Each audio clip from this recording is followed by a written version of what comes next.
तो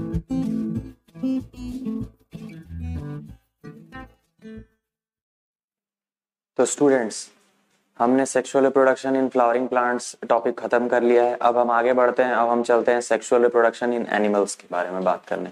ठीक है, तो सबसे पहले स्टार्ट होते हैं हम गैमेट से। ठीक है, गैमेट क्या होता है? क्योंकि अभी तक हम सुनते आ रहे हैं कि जो भी सेक्सुअल रिप्रोडक्शन होता है वो गैमेट्स के हेल्प से होता है। ठीक है, तो स्टार्ट करते हैं। अब एनिमल्स के बारे में जानना है तो एनिमल्स के पास कौन कौन से गैमेट्स होते हैं उनके बारे में बात कर लेते हैं। ठीक है, जैसे प्लांट्स में क्या था कि पॉलन ग्रेन के अंदर मेल गैमेट होता था और फिर ओवम में जाता था, ओवरी के अंदर। ठीक है, तो बात करते हैं यहाँ पे भी क्या है। तो गैमेट वही हो गया, cells involved in sexual reproduction, उसे बोलते हैं गैमेट्स। ठीक है, टू टाइप्स के गैमेट्स, ऑब्वियसली मेल का एक गैमेट, एक फीमेल का गैमेट। मेल गैमेट जिसका दूसरा नाम स्पर्म भी होता है एनिमल्स में, और फीमेल गैमेट ओवम या एग ही रह जाता है। ठीक है, अच्छा जाइगोट क्या होता है?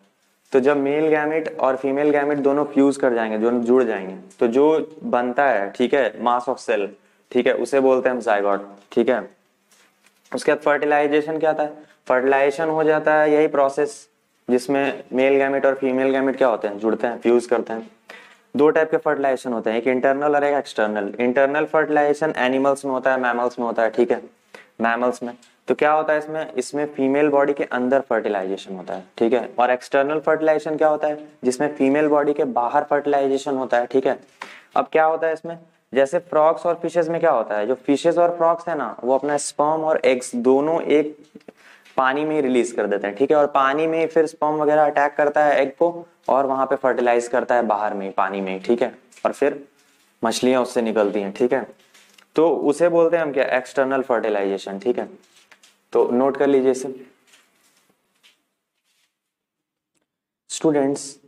तो अब एक क्वेश्चन आता है कि सेक्सुअल रिप्रोडक्शन क्यों? ठीक है, सेक्सुअल रिप्रोडक्शन करने के फायदे क्या हैं?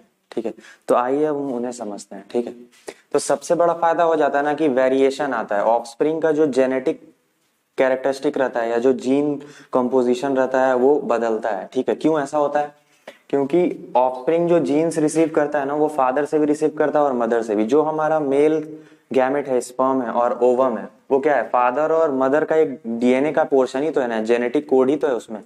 तो वो दो जीन्स फादर के अलग होंगे और मदर के अलग होंगे, क्योंकि ये लोग दोनों तो अलग अलग इंडिविजुअल्स हैं। ठीक है, और अलग अलग फैमिली से भी आते हैं, तो इनके जीन में तो डिफरेंस नॉमिनल बात है कि होगा। ठीक है, तो ये जीन का जो डिफरेंस होता है ना, ये दोनों मिलकर कंबाइन करके जो ऑफस्प्रिंग बनाएंगे, इन दोनों से आइडेंटिकल नहीं हो सकते हैं। ठीक है, दैट इज नॉट पॉसिबल। तो उनमें वेरिएशन आ जाता है, जेनेटिक वेरिएशन उसे हम बोलते हैं।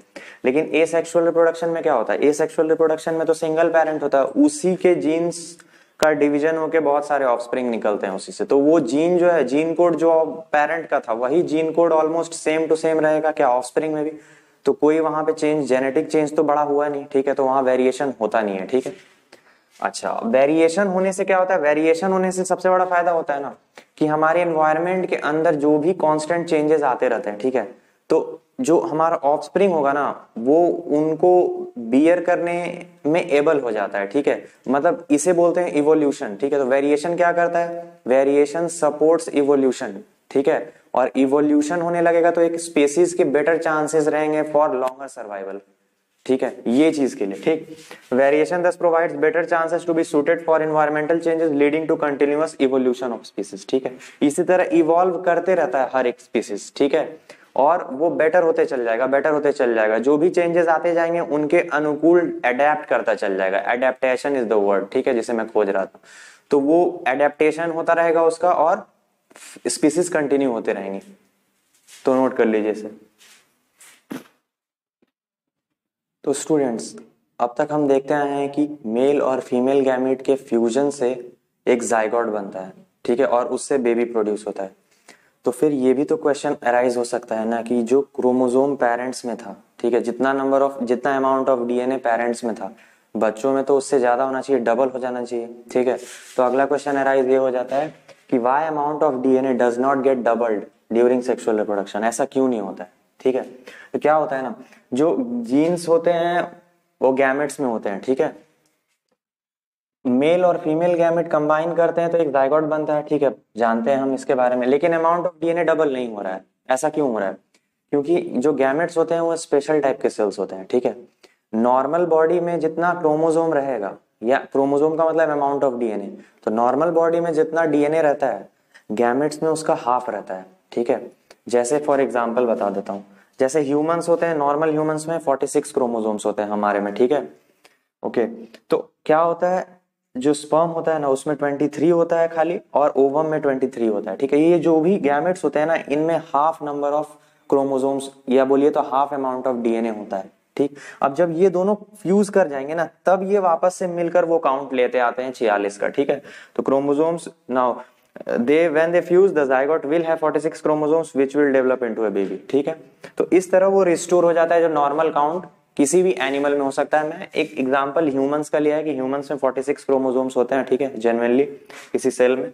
लेकिन जो मेल गैमेट होता है इसमें 23 होते हैं और फीमेल गैमेट में 23 होते हैं। ये दोनों कंबाइन करके वापस से 46 का आंकड़ा टच कर लेते हैं, ठीक है। तो ये रीजन है कि अमाउंट ऑफ डीएनए डबल क्यों नहीं होता है, ठीक है, क्योंकि हमारा जो गैमेट है वो पहले से हाफ हाफ आता है, ठीक है, फ्यूज होने के लिए। तो लिख लीजिए, इसे बहुत इंपॉर्टेंट क्वेश्चन है, ठीक है, बुक में दिया हुआ है, अच्छे से बच्चों को क्लियर नहीं हो पाता ये चीज, एग्जाम में क्वेश्चंस भी आ सकते हैं 2-3 नंबर के, इसे नोट करिएगा, बहुत इंपॉर्टेंट है।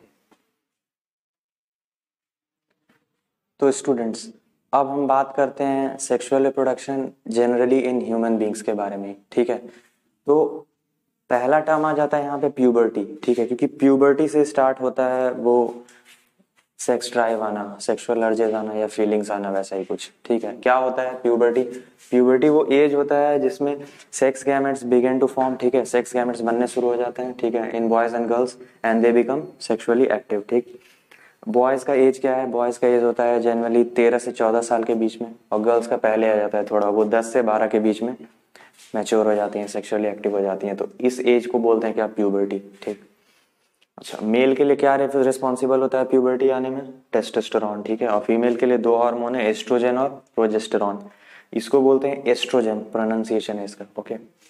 तो मेल में क्या चेंजेस आते हैं? तो बॉडीली हेयर ग्रोथ होता है, ठीक है, फेस में, आर्मपिट्स में, चेस्ट में, ठीक है।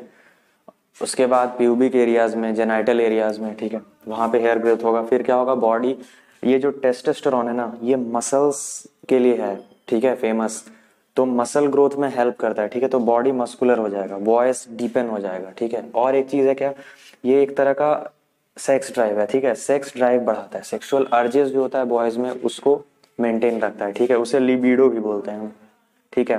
कुछ कुछ बुक्स में लिबिडो भी आप देखिएगा वो टर्म। फीमेल्स में अब आ जाता है 2 हार्मोन, ईस्ट्रोजन और प्रोजेस्टेरॉन, ठीक है। तो चेंजेस क्या क्या इसमें होंगे? हेयर ग्रोथ कहाँ कहाँ होगा? आर्म्स बिट में होगा और जेनाइटल एरियाज में होगा, ठीक है। फिर ब्रेस्ट्स इनलार्ज होने लगता है, ठीक। हिप्स ब्रॉडन होने लगते हैं, कमर जो होती है चौड़ी होने लगती है, क्यों? क्योंकि फैट डिपोजिशन स्टार्ट हो जाता है, और थाइज में भी, ठीक है। उसके बाद सेक्सुअल ड्राइव के लिए हार्मोन्स दोनों रिस्पॉन्सिबल है, ठीक है। तो स्टूडेंट्स अब हम पढ़ने वाले हैं मेल रिप्रोडक्टिव पार्ट और female reproductive part in humans के बारे में। तो आइए इन दोनों पार्ट्स को हम डिटेल में समझते हैं, हर एक पार्ट के फंक्शन को अच्छे से समझ लें, ठीक। तो ये रहा हमारा मेल रिप्रोडक्टिव पार्ट, ठीक है। मेल रिप्रोडक्टिव पार्ट का ये जो पार्ट है उसे बोलते हैं टेस्टिस, ठीक है। टेस्टिस क्या करता है? टेस्टिस के 2 काम है, एक तो स्पर्म प्रोड्यूस करना और दूसरा एक हार्मोन टेस्टोस्टेरोन, ठीक है। तो ये जो टेस्टोस्टेरोन हार्मोन है ये क्या करता है? हमारी प्यूबर्टी में चेंजेस लाता है, ठीक है, at the time of puberty, muscle growth, beard वगैरह हेयर में, ठीक है, अंडर आर्म्स में, ठीक है, बियर्ड वगैरह वो सब, तो टेस्टोस्टेरोन करता है ये चीज, ठीक है।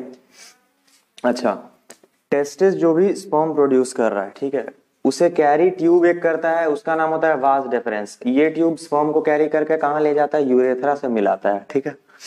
यूरेथ्रा यही ट्यूब है जो कॉमन होता है मेल में यूरिन और सीमेन के लिए, ठीक। अच्छा, उसके बाद ये जो टेस्टिस है स्क्रोटम सैक के अंदर होता है, ठीक है, इनक्लोज्ड। क्यों स्क्रोटम सैक के अंदर इनक्लोज रखा जाता है और बाहर बॉडी से ऐसा क्यों है ये? क्योंकि जो टेस्टिस को वर्क करने के लिए टेम्परेचर चाहिए वो बॉडी के नॉर्मल टेम्परेचर से 2-3 डिग्री कम चाहिए, तो इसीलिए लोअर टेम्परेचर में टेस्टिस इफिशिएंटली काम करके स्पर्म प्रोड्यूस कर सकता है, ठीक है, इसीलिए ये सैक बाहर रहता है, ठीक है। अच्छा, उसके बाद यूरिनरी ब्लैडर ये रहा, ये यूरेटर है जो कि किडनी से यूरिन ला रहा है, ठीक है, यूरिनरी ब्लैडर में लाता है यूरिन। इस ब्लैडर के ठीक पीछे होता है सेमिनल वेसिकल, ठीक है। सेमिनल वेसिकल का काम क्या है? ये जो भी स्पर्म ला रहा है ना उसको नरिशमेंट प्रोवाइड करता है, एनर्जी प्रोवाइड करता है थ्रू फ्रुक्टोज, ओके।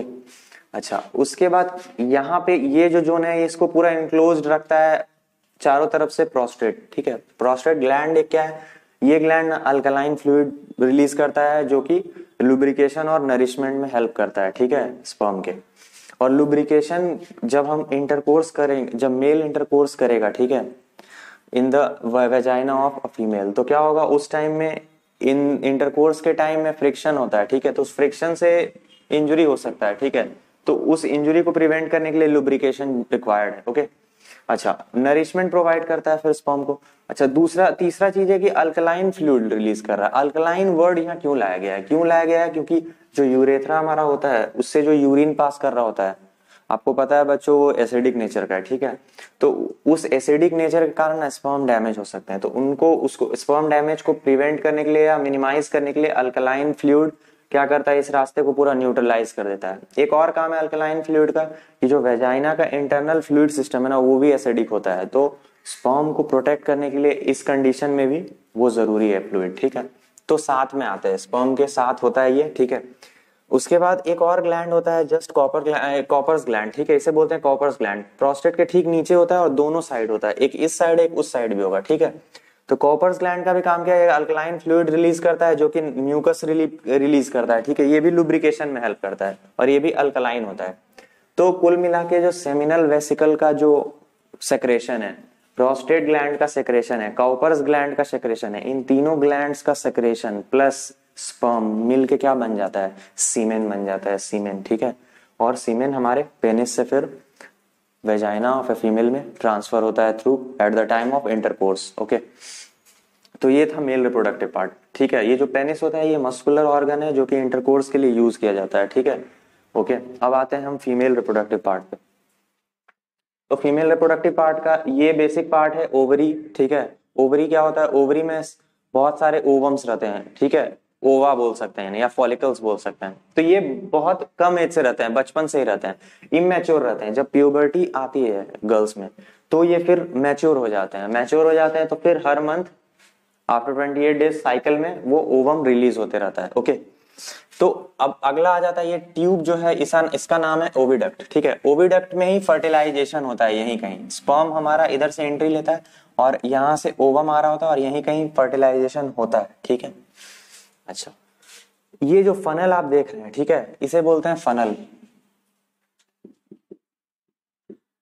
ये फनल क्या करता है, फनल ना कांटेक्ट में नहीं रहता है ओवरीज से, ठीक है, ये कवर्ड किए रहता है, इसको पूरा कवर्ड किए रहता है। तो जो भी ओवम निकलेगा ना वो इसके थ्रू चला जाएगा ओविडक्ट में, ठीक है। तो ये चीज नोट कर लीजिएगा, फनल जो है ना ये इनक्लोज्ड रखता है ओवरी को पूरा, ताकि जो भी ओवम यहाँ से रिलीज हो ओविडक्ट में ही जाए सीधा। अब ये दोनों ओविडक्ट आके एक मेन एरिया में मिलते हैं, इस एरिया का नाम है यूट्रस, ठीक है। यूट्रस क्या होता है, यहीं पे हमारा जो फर्टिलाइज्ड एग होता है ना यहीं पे इम्प्लांट होता है, फिर उसका डेवलपमेंट और उसका फिर नरिशमेंट भी यहीं पे होता है, इसी वॉल में वो एम्बेड हो जाता है, ठीक है। और एम्ब्रायो यहीं पे डेवलप करता है, एक बच्चे का रूप लेता है, ठीक है। उसके बाद जो यूट्रस और वेजाइना का बीच का जो ब्रिज है, गैप कैनाल है, उसको बोलते हैं सर्विक्स, ठीक है। अच्छा, ये जो ट्यूबुलर पोर्शन है एकदम एंड पे, ठीक है, ये बोलते हैं वेजाइना, ठीक है। मस्कुलर ऑर्गन है ये, ठीक है। क्या काम करता है, दो काम है इसका, एक तो इंटरकोर्स कैनाल का काम करता है, ठीक है, at the time of mating male जो ऑर्गन है पेनिस उसका इंसर्शन लेता है, ठीक है, उसका इंसर्शन करवाता है ये। अच्छा, उसके बाद फिर क्या है, बर्थ कैनाल की तरह ये भी है, जब बेबी बॉर्न हो रहा होगा तो इसी रास्ते से होता है, ठीक है, तो उसे बर्थ कैनाल भी बोलते हैं, ठीक। तो ये था पूरा फीमेल रिप्रोडक्टिव पार्ट के बारे में नॉलेज, ओके।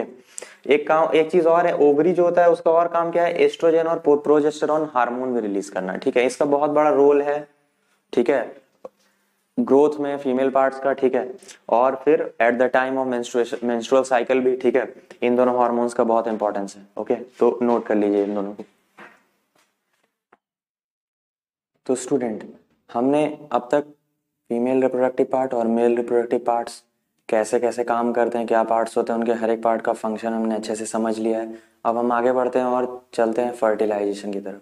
तो फर्टिलाइजेशन से पहला प्रोसेस हो जाता है मेल गैमेट को फीमेल गैमेट या फीमेल बॉडी के इनसाइड पहुंचने, ठीक है। तो फर्टिलाइजेशन से अब के पहले एक स्टेप आता है, उसे बोलते हैं हम कोइटस या कोपुलेशन, ठीक है। ये प्रोसेस क्या होता है, ये प्रोसेस होता है इंसर्शन ऑफ पेनिस इनटू वेजाइन, ठीक है। जो मेल रिप्रोडक्टिव ऑर्गन होता है ऑफ कोर्स पेनिस, ठीक है, वो वेजाइना में इंसर्ट कराया जाता है ताकि सीमेन जो है वेजाइना में रिलीज किया जा सके। सीमेन बोले तो स्पर्म, ठीक है। तो ये प्रोसेस क्या होता है, क्वार्टस कॉपुलेशन या फिर इंटरकोर्स भी से आप बोल सकते हैं, ठीक। तो अब हमारा क्या है कि अब स्पर्म जो है, मेल स्पर्म, वो पहुंच चुका है कहाँ, इनसाइड द वेजाइना, ठीक। अब फर्टिलाइजेशन का प्रोसेस यहाँ से स्टार्ट होगा, ठीक। क्या होता है, स्पर्म फिर जो कि हाईली एक्टिव होते हैं, ठीक है, और मूवेबल होते हैं, ठीक है, तो वो क्या करते हैं, अपवर्ड्स मूव करने चालू कर देते हैं इनसाइड द वेजाइना, ठीक है। तो वो सर्विक्स से होते हुए यूट्रस को एंटर करते हैं, फिर यूट्रस से होते हुए वो, ठीक है, यूट्रस में एंटर कर जाते हैं सर्विक्स के थ्रू, और फिर यूट्रस से होते हुए वो ओविडक्ट तक पहुंचते हैं, और ओविडक्ट में यहाँ पे ओवम होता है, ठीक है। ओवम रिलीज करता है ovary at that ovulation period, ठीक है। ओवल्यूशन पीरियड का मतलब जब एग रिलीज करना होता है, जिस पीरियड में ओवरीज को, उसे बोलते हैं ओवल्यूशन, ठीक है।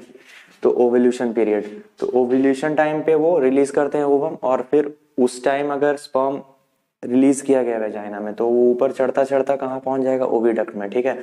और ओविडक्ट में फाइनली वो फ्यूज कर जाता है एग के साथ, ठीक है, और क्या फॉर्म करता है, जाइगोट, ठीक है। और इस तरह फर्टिलाइजेशन हमारा कंप्लीट हो जाता है, ठीक है। तो नोट कर लीजिए इसे।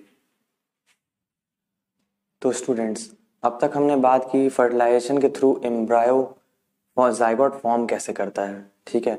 तो अब जाइगोट के डेवलपमेंट का प्रोसेस देखते हैं, ठीक है। तो पहले क्या होता है, जाइगोट जो रहता है, ठीक है, फर्टिलाइज्ड हुआ ओविडक्ट में पड़ा हुआ, ठीक है, वो क्या करता है, डिवाइड करने शुरू करता है रैपिडली, ठीक है, और क्या करता है, मूव करने लगता है टुवर्ड्स यूट्रस, डाउन, ठीक है, डाउन आने लगता है ओविडक्ट से, ठीक है। तो क्या होता है, और रैपिड डिवीजन करते करते क्या होता है, वो एक मास ऑफ सेल के गुच्छे के तरह बन जाता है, ठीक है, सेल का गुच्छा बन जाता है। तो उस अब गुच्छे को क्या बोलते हैं हम, एम्ब्रायो, ठीक है। वो कहाँ आ जाता है, अब यूट्रस के सॉफ्ट और थिक वॉल में आकर इम्बेड हो जाता है, ठीक है। तो this process of embedding of embryo in uterus is known as what, implantation, ठीक है। यह वह प्रोसेस है जिससे वो मास ऑफ सेल एम्ब्रायो क्या हुआ, सॉफ्ट और थिक यूट्राइन वॉल में जाके इम्बेड हो गया। इस प्रोसेस को क्या बोलते हैं, तो यह वह प्रोसेस है जिसमें क्या हुआ कि एम्ब्रायो जो है वो सॉफ्ट और थिक यूट्राइन वॉल में जाके इम्बेड हो गया, ठीक है। तो इस प्रोसेस को क्या बोलते हैं, इम्प्लांटेशन, ठीक। अब क्या होता है, इम्प्लांटेशन के बाद क्या होता है ना कि जो एम्ब्रायो रहता है और जो यूट्राइन वॉल रहता है, उनके बीच में एक डिस्क बनता है, ठीक है। और उस डिस्क से एम्ब्रायो कनेक्टेड रहता है थ्रू अम्बिलिकल कॉर्ड, ठीक है। नॉर्मल भाषा में अगर बोले तो याद होगा, ना बच्चे पैदा होते हैं तो आप नाभि उनकी काटी जाती है, तो वो नाभि क्या रहती है, अम्बिलिकल कॉर्ड रहता है, ठीक है। तो वो अम्बिलिकल कॉर्ड, ये एम्ब्रायो है मान लीजिए, ठीक है, दिस इज एम्ब्रायो, और यहां से कनेक्टेड है, ये अम्बिलिकल कॉर्ड है, ठीक है। और ये हो गया आपका क्या, प्लेसेंटा, ठीक है, और ये यूट्राइन वॉल, ठीक है। तो एम्ब्रायो है, अम्बिलिकल कॉर्ड है, ये ट्यूब जो है, और इसी से कनेक्टेड बच्चा किससे, प्लेसेंटा से, ठीक है। फिटस अब बोलते हैं इसे, ठीक है, अब इसे हम बोलते हैं फिटस, ठीक। तो ऐसा कुछ रहता है। तो उससे क्या करता है बच्चा, जो इस कनेक्शन से बच्चा न्यूट्रिशन पाता है, ठीक है, और उसी से के थ्रू रेस्पिरेशन करता है और एक्सक्रीट करता है अपना वेस्ट, ठीक है। उसके बाद क्या होता है, जब टाइम पीरियड जो होता है फर्टिलाइजेशन के बाद से लेके बच्चा के जन्म होने तक, उसे हम क्या बोलते हैं, गेस्टेशन पीरियड, ठीक है। ये 9 महीने का होता है, हम लोग सुनते आए हैं, ठीक है। अच्छा, बेबी क्या होता है, फिर बॉर्न कैसे होता है, यूट्राइन वॉल्स कॉन्ट्रैक्शन करती हैं, रिदमिक कॉन्ट्रैक्शन करती हैं, ठीक है। यूट्राइन वॉल्स रिदमिक कॉन्ट्रैक्शन करती हैं और पुश करती हैं बेबी को आउट, ठीक है। तो इस तरह बेबी बॉर्न होता है, ठीक है। तो नोट कर लीजिए, ये था process of development of embryo और फिर बर्थ का, नोट कर लीजिए इसे। तो स्टूडेंट्स, हमने देखा कि फर्टिलाइजेशन के बाद क्या क्या होता है, ठीक है। मान लीजिए फर्टिलाइजेशन नहीं हुआ तो क्या होता है, ठीक है। तो अगर फर्टिलाइजेशन नहीं होता है तो फिर क्या होगा, जो भी यूट्रस का जो थिकनिंग वगैरह का जो प्रोसेस होता है वो सब तो बेकार रह जाता है, ठीक है। तो क्या होता है, अब आइए देखते हैं उसके बारे में, ठीक है। तो इन ह्यूमन फीमेल्स क्या होता है ना, जो ओवरी होता है ना, वो रिलीज करते रहता है एग हर 28 दिन पे, ठीक है। एक साइकिल बनता है इनका, हर 28 दिन पे वो एग रिलीज करते रहता है, ठीक है। कब से, जब से वो प्यूबर्टी गर्ल अटेंड कर लेती है तब से, ठीक। उसके बाद तो ओवल्यूशन जो होता है, मतलब जो एग रिलीज होता है, ठीक है, वो कब होता है, middle of the menstrual cycle in the 14th day. ऐसा क्यों होता है समझिए, ठीक है। पहला 14 दिन क्या होता है, पहला 14 दिन जो यूट्रस का वॉल रहता है ना गर्ल्स का, उनका थिक होता है और सॉफ्टन होने शुरू होता है, ठीक है। क्यों, ताकि वो अगर मान लीजिए इन केस फर्टिलाइजेशन हो गया, फर्टिलाइज्ड एग आ रहा है, तो उसमें इम्प्लांटेड हो सके, ताकि उसको नरिशमेंट मिल पाए, वो डेवलप कर सके फीटस में, एम्ब्रायो में, ठीक है। लेकिन ये केस नहीं हो पाया, तो अब क्या होता है, when there is no fertilization, तो क्या होगा, the thickening of uterine walls, ठीक है, is not required, of no use, उसका तो कोई जरूरत ही नहीं है। तो क्या होगा, वो अब ब्रेक करने लगता है, ब्रेक करने लगता है, और वही ब्लड के जैसा और म्यूकस की तरह बाहर आता है in the form of bleeding, ठीक है। इसी प्रोसेस को क्या बोला जाता है गर्ल्स में, मेंस्ट्रुएशन, ठीक है। तो ये होता है मेंस्ट्रुएशन प्रोसेस, ओके। तो नोट कर लीजिएगा इसे। तो स्टूडेंट्स, अब हम अपने आखिरी टॉपिक पे आ गए हैं इस चैप्टर के, ठीक है। तो अब हम ध्यान से देखते हैं बर्थ कंट्रोल और बर्थ कंट्रोल मेजर्स क्या क्या होते हैं, ठीक। पहले तो हम ये समझ लें कि बर्थ कंट्रोल जरूरी क्यों है। जरूरी हमारे देश में इसलिए ना, क्योंकि पॉपुलेशन एक्सप्लोजन हो गया, ठीक है। बहुत रैपिड ग्रोथ हो रहा है पॉपुलेशन का। उससे क्या हो रहा, उससे पोवर्टी बढ़ेगी, ठीक है। लोगों को जॉब्स नहीं मिल रही हैं, खाने को खाना नहीं मिल रहा है, पीने का पानी कम हो गया है, ठीक है, रहने के लिए जगह कम है। तो बहुत सारी दिक्कतें आती हैं पॉपुलेशन एक्सप्लोजन से। तो उनको कंट्रोल करने के क्या क्या प्रोसेस है, ठीक है। तो आइए उन्हें समझते हैं, ठीक। तो बर्थ कंट्रोल मेजर्स क्या क्या है। पहला होता है बैरियर मेथड, ठीक है। बैरियर मेथड क्या होता है, बैरियर मेथड में कॉन्डम्स यूज किया जाता है, ठीक है, या तो मेल या तो फीमेल कॉन्डम, ठीक है। क्या किया जाता है, मेल ऊपर मेल पार्टनर कॉन्डम अपने पेनिस पर पहन लेगा, ठीक है। और जब भी वो इंटर कोर्स करेगा या क्वाइटस करता है या कॉपुलेशन, तो क्या होता है, जो भी स्पर्म रिलीज होगा वो उस बैग में कॉन्डम में ही स्टोर्ड रह जाता है, ठीक है, वो वेजाइना तक पहुंचेगा ही नहीं, ठीक। इसी तरह फीमेल कॉन्डम्स भी आती हैं वेजाइना में पहनने वाली, ओके। और इनका सबसे बड़ा फायदा क्या है, ये प्रिवेंट तो करती हैं प्रेगनेंसी, ठीक है। और क्या करती हैं, ये एसटीडी से भी बचाती हैं, ठीक। एसटीडी मतलब सेक्सुअली ट्रांसमिटेड डिजीजेस, जो भी डिजीज सेक्स के थ्रू होती हैं। क्या क्या होती हैं वो, AIDS, syphilis, gonorrhoea, genital warts, ये कुछ एग्जांपल्स हैं। सिफिलिस, गोनोरिया और जेनाइटल वार्ड्स क्यूरेबल है, ठीक है, बैक्टीरियल होती हैं ये। और ये जो होती हैं, ये एड्स जो होती है वो इन अनक्यूरेबल है, ठीक है। ये इम्यूनिटी को पूरा डिस्ट्रॉय कर देता है, इम्यून सिस्टम को ही पूरा डिस्ट्रॉय कर देता है ह्यूमन बींग्स में, ठीक है। तो ये फेटल हो जाता है, ओके। केमिकल मेथड्स पे आते हैं अब। केमिकल मेथड्स क्या होते हैं, इसमें ओरल पिल्स होते हैं, ठीक है। ये क्या करते हैं ना, फीमेल्स में ओवल्यूशन को रोक देते हैं। ओवल्यूशन का मतलब रिलीज ही नहीं होने देते हैं एग को, ठीक है, वो होता है। और दूसरे तरह के ओरल पिल्स होते हैं, उसमें क्या होता है कि जो भी स्पर्म इंटरकोर्स के टाइम पे एंट्री ले लिया है वेजाइना में, तो वो उन स्पर्म्स को रोकता है, ठीक है। उसके बाद होता है सर्जिकल मेथड्स। सर्जिकल मेथड में क्या होता है, सर्जिकल मेथड में वेसेक्टोमी पहला होता है। वेसेक्टोमी का मतलब जो मेल्स में ट्यूब होती है ना, स्पर्म को जो ले जाती है यूरेथ्रा तक टेस्टिस से, वास डिफरेंस, उसको कट करके टैग कर दिया जाता है, ठीक, उसको बोलते हैं वेसेक्टोमी। तो अब क्या होगा, अब स्पर्म तो यूरेथ्रा तक पहुंच ही नहीं पाएगा, तो पॉपुलेशन अगर इंटरकोर्स हो भी रहा है, इंटरकोर्स अगर हो भी रहा है, तो कोई भी स्पर्म वेजाइना में जाना नहीं है। दूसरा हो जाता है ट्यूबेक्टोमी। ट्यूबेक्टोमी क्या होता है ना, कि हम ओविडक्ट को ही फीमेल का काट कर टैग कर देते हैं। तो क्या होगा, ओवम जो भी ओविडक्ट में रिलीज होगा वो तो पहुंच ही नहीं पाएगा ना यूट्रस तक, ठीक है, आगे तो और पहुंच ही नहीं पाएगा, तो फर्टिलाइजेशन का कोई सवाल ही नहीं है। तो इसी तरह ट्यूबेक्टोमी भी हमारे लिए एक बैरियर मेथड बन जाता है, ओके। अब आता है अगला कॉपर टी, ठीक है। कॉपर टी क्या करता है, कॉपर टी को डॉक्टर प्लेस करता है यूट्रस में, ठीक। अब आता है कॉपर टी। कॉपर टी क्या करता है, कॉपर टी डॉक्टर प्लेस करता है यूट्रस में फीमेल्स के, ठीक है। तो ये क्या करता है, ये फर्टिलाइजेशन अगर हो गया एक का ना, तो उसका इम्प्लांटेशन जो होता है ना यूट्राइन वॉल में, यूट्रस वॉल में, उसे रोकता है, ठीक है। अच्छा, एस्ट्रीज के बारे में हमने जान ही लिया, ठीक है।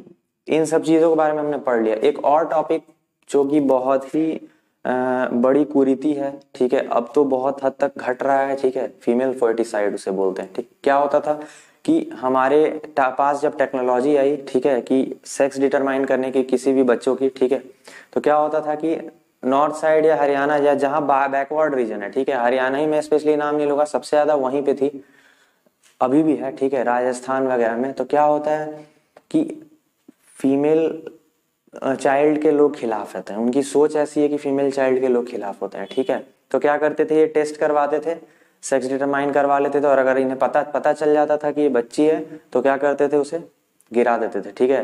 होता है जो भी, एबॉर्शन करवा देना उसका, ठीक है।